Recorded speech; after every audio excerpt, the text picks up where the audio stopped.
Hello বন্ধুরা, পূর্বাবুচকি অফিসিয়ালে আপনাদেরকে স্বাগতম। তো বন্ধুরা, আজকে আমি অনেক দিন পরে আইছি একটা ভিডিও নিয়ে। আর এই ভিডিওটা হইলো আমার একটা স্বপ্ন। আমার অনেক দিনেরই একটা স্বপ্ন আসলো যে আমার প্রিয় মানুষটার পিছনে বসাইয়া আমি স্কুটি চালাইতাম। তো ফাইনালি এই স্বপ্নটা আমার পুরো হইলো।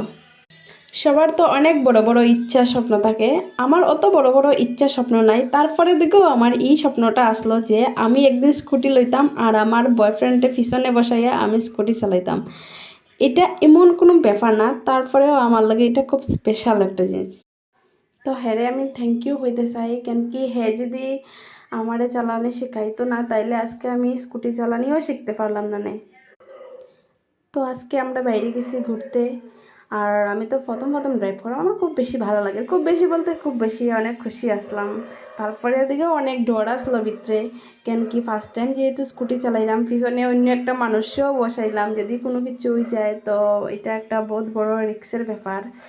তো তারপরেও আমি কইতে চাই কি জীবনে কোনো কিছু শিখতে হইলে রিস্ক নেওয়াটা দরকার। রিস্ক যদি না নেওয়া হয় তাইলে কোনো দিনও শেখা হইতো না। কোনো কাজেই যে কোনো জিনিস নিতে হইলে আগে রিস্ক নিতে লাগে, নিজের থেকে চেষ্টা করতে লাগে, তো সব কিছুই সফল হয়। আর আমিও মোটামুটি শিখি লেছি, আর আশা করি ঠিক হয়ে যাব চালাইতে চালাইতে।